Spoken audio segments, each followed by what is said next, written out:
Welcome back. Let's talk about what we consider a disturbing trend in subnationals' management of election management in itself. Itodo is the Executive Director of Yaga Africa, joins us from our Abuja studio. Mr. Itodo, thank you for coming on the program, and we appreciate, as always. Thank you very much. Good morning. And let's begin with where do we even start from? Because we've been on this matter for a while.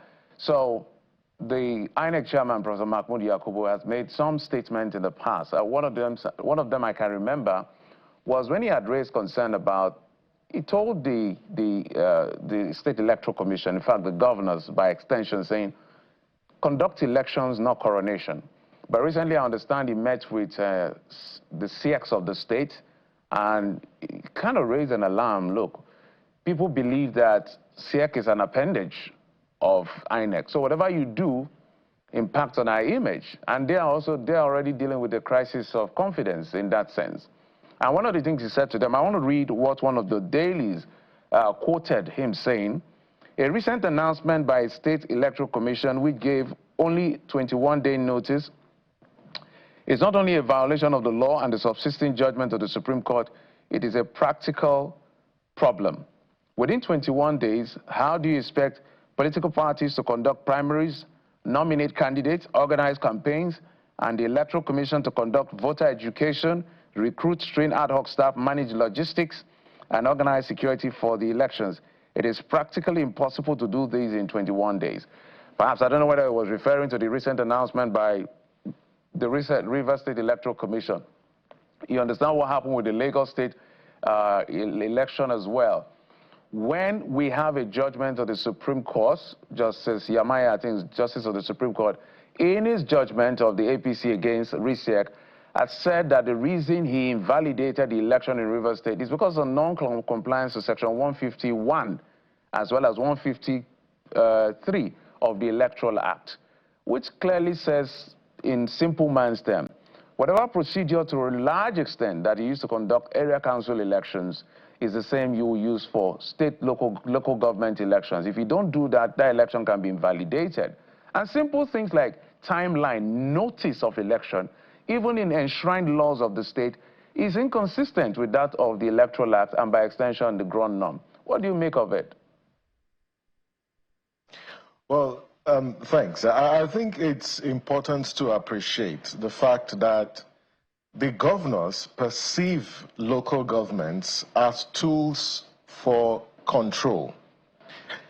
That is how they are able to gain political mileage and control of state affairs. When they control the leadership structures at the local government level, it determines to a large extent their electoral success, but also gives them an opportunity to control the resources of a state. That does not mean that there aren't governors that are interested in delivering governance at the local level. So we need to first understand and appreciate the fact that the governors see local governments as their appendage, but also use that as a tool for control. And that accounts for this manifestation of impunity that we see across board. The point that the INEC chairman was making is one that he has made consistently, and it aligns with the conclusion about the conduct and the quality of elections at the state.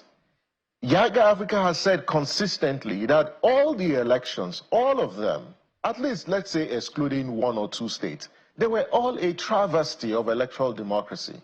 And a lot of them are quite inconsistent. There's a reason why the National Assembly legislated to the effect that local government elections at the states shall be bound by the procedure established in Chapter 6 of the Electoral Act. And the reason is, when you look at the state's elections, a lot of anomalies, a lot of manipulation, and really electoral banditry happens at the states. Let's take three sort of instances. The first one is the question of the tenure of local councils. And the INEC chairman referenced it in his meeting with the new executive of CX. The Electoral Act is very clear under Chapter 6 that deals with the tenure, that It is a 4-year tenure of office for local governments. But when you look across the states, there's just disparity in the way that that has been enforced. So take, for instance, Plateau State. When the Plateau State was passing its own state electoral law, the term was only 2 years. And so if that law is not amended, right, by August this year, by this month, by next month, this PLASEC will be issuing a notice of election for local government elections to be conducted next year. This is just 2 years down the line. So this inconsistency is one of the issues. The second one relates to the point about time frame. And I'm glad that you referenced Rivers. You're glad you also referenced Lagos State. In fact, Lagos State is even worse because the election was conducted exactly 14 days to the end of the tenure of the incumbent. And it's totally an aberration of constitutional practice because our constitution is clear as to the time frame for which elections, can be conducted for elections governed, by the Constitutional Electoral Act. And the same thing is happening also in Rivers. How on earth can you issue a timetable and expect that within 21 days? It's just the level of recklessness and impunity in our polity that we need to address. And so there are issues, and it's just sad that at a time when the Supreme Court issued a landmark judgment, there have been efforts at the state level to circumvent the ruling of the Supreme Court. And it's really unfortunate for our constitutional democracy. Mr. Itodo, even if RCEC as currently constituted goes ahead to comply with the law to conduct elections and issue notices of 150 days as required by the Electoral Act, can you build something on nothing as it is asked in law? Because there are criticisms to the effect that the current sole administrator in Rivers State has overreached himself many times with the dissolution of the boards, that his own appointment itself is unconstitutional, and even having, come into office, he has overreached the gazetted appointment document, which does not allow him to dissolve boards and dissolve local government, the senior permanent secretaries that was told to appoint, resume following the Supreme Court verdict at the local government level. So can any action by RCEC under this administrator be regarded as legal in the eyes of the law? Well, it's one that will be tested, in the courts. And this is my principled position. That first, I totally agree with you that you cannot build something on nothing. And I blame the National Assembly, because they are the ones who confirmed those supposed nominees. And I think it's really unfortunate that the National Assembly was legislating and granting legislative consent and approval to an illegality. And it's really unfortunate because you can't say you have a state of emergency. You have suspended the legislative body at the state saddled with the responsibility of making laws. You've jettisoned the state electoral law that provides the procedure, and then also the Constitution as well, and assume those powers. And I feel strongly that the National Assembly need to retrace its steps, that this act, and to be honest, yes, it will be contested in court, but I think it's really unfortunate, and it's totally antithetical to democratic practice that you have a sole administrator who is unelected, appointing and so-called constituting, a state electoral commission to conduct election. I don't think that dates passes the test of legality or constitutionality, and I hope that this will be contested in court, because that way it helps reclaim, this lost ground of democratic consolidation that has now become a permanent feature in our democracy. You made a statement earlier describing this as electoral banditry that goes on in states. And if that is the case, it means that the people are the ones being terrorized and held to ransom. So the question is, who's going to rescue the people? from this banditry, this form of banditry that is going on? Because yes, we talk about insecurity and all of that, but this may be even worse. Who's going to rescue the people, Mr. Itodo? First, I think the people would have to rescue themselves. Because one, people don't show up in those elections. And when you don't show up in those elections, the minority have their way. And so people are now governed at the local governments by a very small and slim minority, which is not the whole concept of democracy and elections. Elections provide an opportunity for you as a citizen to assert your sovereignty. Yes, there might be concerns about lack of trust, but the way you fix that is not by staying away, because the more you stay away, and what citizens need to understand is that the ruling political elite prefer that you stay away so that they can have their way. And one way to prevent it is to show up. So I think that the responsibility first lies with citizens. Secondly, is that citizens need to take interest in what happens at the state level. It's important to look at the center, but listen, you have to focus on what happens at your state. How are you holding governors to account? How are you holding your legislators at the state, to account? The second actor that can liberate, citizens is the democratic institutions that we have. And in this case, is the National Assembly. And now we have an ongoing constitution review process. What kinds of reforms are required? Because state electoral commissions are a creation of the Constitution. If you're going to strengthen their independence, whether operational or financial independence, it's got to be via constitutional review.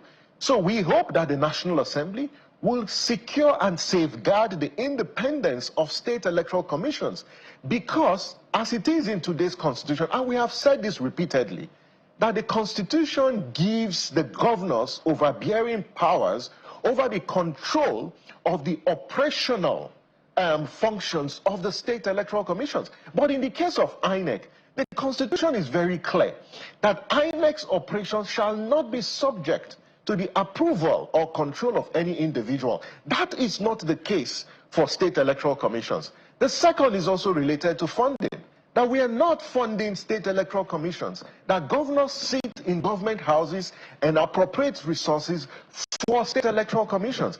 If you speak to chairs of state electoral commissions today, a lot of them will lament how they have to beg their state governors to release funds for conduct of elections.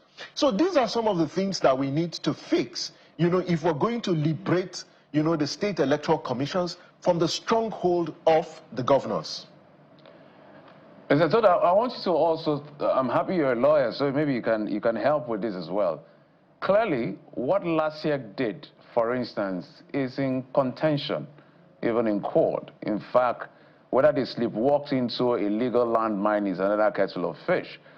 Because I remember the concerns raised by EIA, enough is enough, raising the concern about the timeline, about 150 days and 30 days before the expiration of the tenure of the incumbent, because they were conducting election in violation of that particular provision of the Electoral Act. In their response, referencing 103, they were saying that no, it only applies to the FCT area as far as that particular provision is concerned. And that is not correct entirely, because if you look at section 150 of the Electoral Act, it's very clear that it shall have the same binding force as what is conducted with the area councils, will be done same with the state electoral commission for local government election. And that if for any reason you choose to go the other way, that election can be invalidated in section 153 of the Electoral Act that I've cited. Now, I have learned that the party that instituted a suit against LASIEC went to court, filed the suit, but the judge has fixed the case for March 2026. What do you make of that? You see, Geoffrey, I think that our politicians, our ruling elites, need to really make a decision whether they really want democracy or they prefer authoritarian rule. And if you subscribe to democracy, you must respect the Constitution. The rule of law is what separates democracy from other forms of government. The Supreme Court of the land ruled in the Rivers case to the effect that the provisions of the 2022 Electoral Act regarding the procedure outlined in Chapter 6 of that Act shall be binding. It's the provision of a law made by the National Assembly.